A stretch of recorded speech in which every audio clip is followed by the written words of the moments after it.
Stone Cold Prose, building better words. Ever wonder how all the garbage made in Hollywood gets made? Or how government comes up with fantastically bad ideas for foreign policy, the budget, or every other damn thing? Hi guys, welcome back to Stone Cold Prose, where we build better words, better thoughts, and better men. I'm Miles Watson, novelist and author of numerous award-winning series, including Cage Life, Sinner's Cross, The Chronicles of Magnus, and a number of others. I worked in Hollywood for 12 years, law enforcement for another 10, and now I break it all down and build it back better. So let's get into this. When I was in law enforcement, I had many occasions to wonder at the stupidity of human beings. Big surprise. This wonderment was later expanded, however, to include human organizations, not excluding law enforcement organizations themselves. It struck me as grotesque, though undeniable, that in any bureaucracy, there is a paralyzing inertia surrounding common sense, while stupidity, manifesting in the form of bad decisions, seems to possess irresistible momentum. When later I began to work in Hollywood, I saw many examples of this in the form of inexplicably awful movies and television shows and video games, which had been produced at the expense of much better ideas. The cry of "how the hell did this get made" is not one uttered merely by audiences appalled by the stream of crap flowing out of Hollywood. It's heard over and over again by the people actually involved in producing the crap. There were simply times when we couldn't believe how bad the shit we were working on really was. And one can find hundreds of historical examples which would prove the terrible hypnotic fascination that bad ideas seem to hold for humans and human agencies. But there's one particular example which not only exemplifies this, but offers us some insight into how it can be avoided in our personal and professional lives. Way back in 1936, the Air Ministry of Nazi Germany issued an order for the development of a long-range heavy bomber. The Heinkel aeronautics firm got the contract. Heinkel had no shortage of brains in its trust and came up with a knife-edge design for what was officially named the Heinkel 177 Gleif, or Griffin.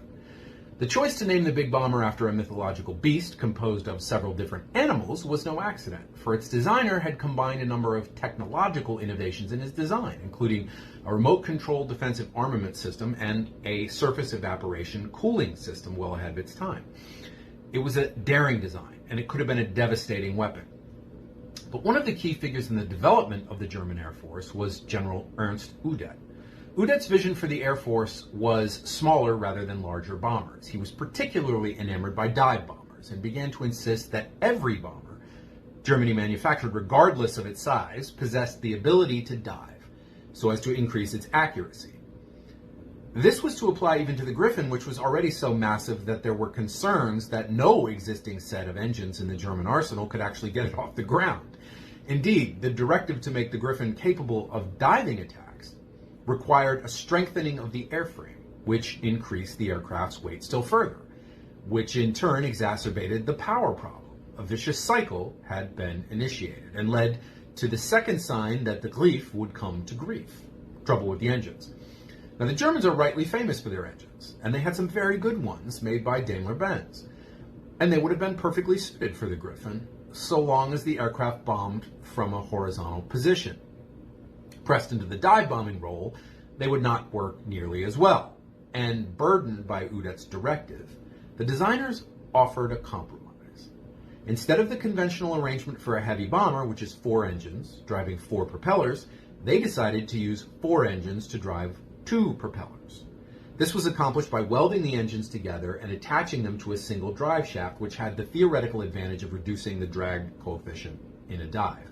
It seemed a fiendishly clever idea, but as with anything growing out of a flawed concept, it turned out to be merely fiendish.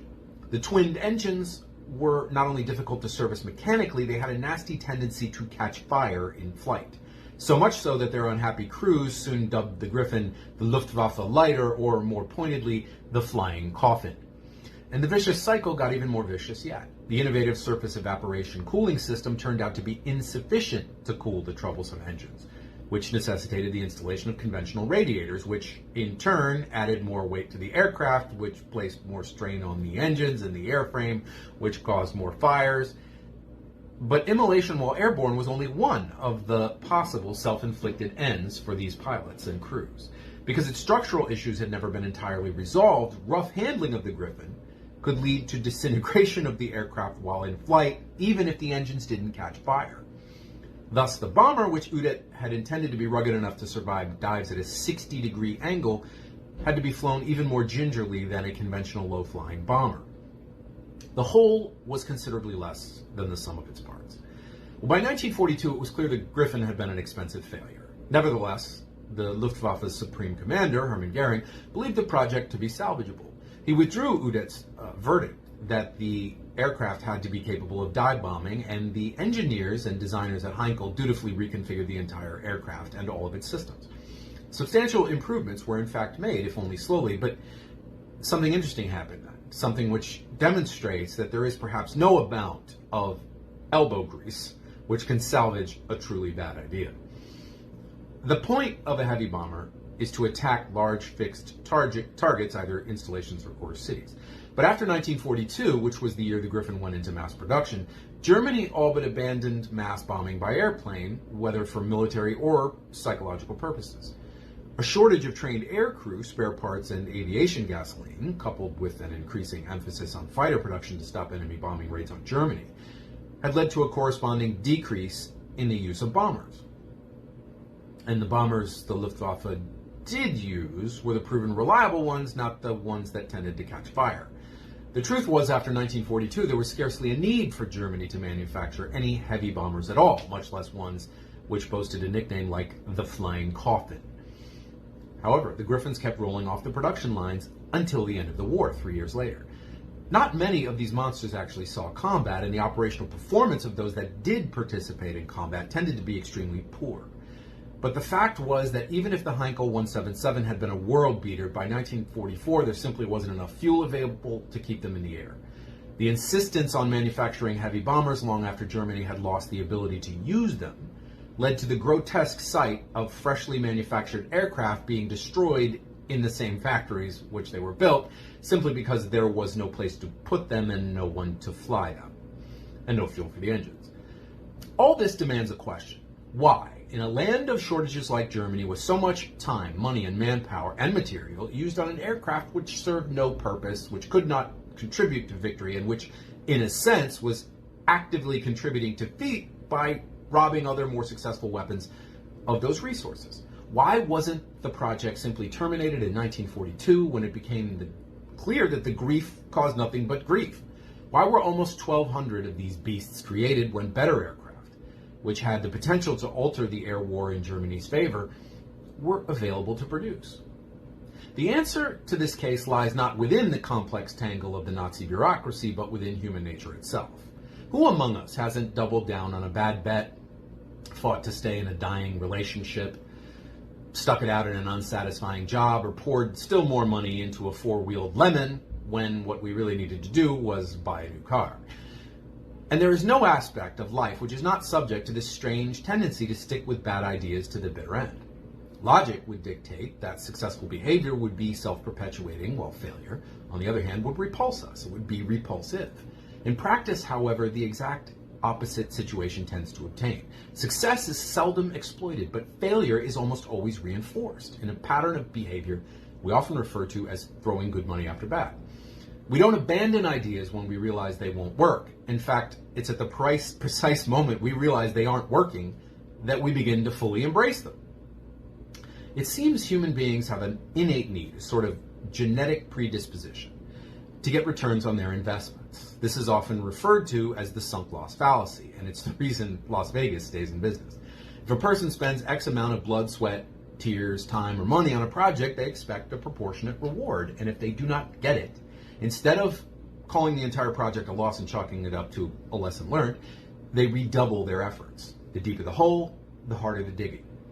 This applies everywhere, from romantic relationships to business investments to governmental policy to the practice of warfare. And as I've noted, it also applies to Hollywood, particularly modern Hollywood, which is ideologically driven and which keeps doubling down on woke movies, TV shows, and video games despite staggering financial losses. And what is truly grotesque is that the good ideas are seldom backed by anywhere near this much money or effort. It seems that, in a sense, success is its own worst enemy. For when a project is successful, it requires no justification to continue, no extra resources, no emergency meetings, no frantic burning of the midnight oil. And human beings thrive on stress. There's something about the possibility of disaster which spurs human beings to prodigies of effort, which is, of course, why our species has survived. But when possibility of disaster is replaced by the mere threat of failure, of being shown up or embarrassed or proven wrong, the same instinct seems to kick in just as hard. Thus, a good idea can starve while a bad one literally chokes on the fat of the land. The real question, and this circles back to Hollywood, just like you knew it would, is how we can avoid falling into this fallacy. Well, a website labeled The Decision Lab provided a very interesting answer, which is called debiasing. Debiasing involves making purely data-driven decisions and simply throwing out the emotional element. The lab points out, quote, that studies have shown that when we are deterred from making decisions based on our emotions, the effects of the sunk cost fallacy are reduced, unquote. In other words, we just cut our losses and walk. But in order to debias ourselves, we must disengage emotionally. And both human beings and human organizations share an almost pathological unwillingness to do this. Some of it is bureaucratic momentum, which is a weird inversion of bureaucratic inertia. And some of it is simple egotism, the inability to admit this shit just ain't working, will never work, and we need to give up. When you throw in ideology, however, everything goes a step further. You not only refuse to admit screen doors on a submarine are bad ideas, you insist that the next submarine have an even bigger screen door. To do otherwise would be to say that 2 + 2 = 4, which is to state that objective truth is stronger than political belief, something no ideologue of any political affiliation will ever do. And this constant redoubling of effort when the purpose has been forgotten or receded into impossibility is the most curious feature of modern Hollywood, and why the parade of woke failures in TV, film, and gaming never seems to end. It's the sunk cost fallacy on steroids. But it can also be applied to many other spheres of activity, including most of America's foreign policy misadventures of the last 80 years. Folks, mistakes are unavoidable, and in many cases beneficial because they come with lessons. It's the peculiar evil of the sunk cost fallacy that it goes against our genetic grain, our desire to be proven right, and to recover our expenses, whatever those expenses might be. But it's even worse than this, because we live in an age where everyone seems to be losing the ability to think critically, to evaluate decisions based on facts, data, and statistics, to apply logic rather than emotions to the problems of the day. The art of cutting losses is just that, an art. And like all arts, it begins as a craft, something which requires study, practice, and humility. Something else that's lacking in this weirdly narcissistic era. But it's a craft we must relearn. Otherwise, as with all those who came before us who were crushed by the power of bad ideas, we will ultimately come to grief. If you enjoyed today's video, please remember to like, subscribe, comment, hit the notification bell, and remember to check out my books on Amazon. Link is in the description. See you next time, and until then, stay cold and avoid the flying coffin.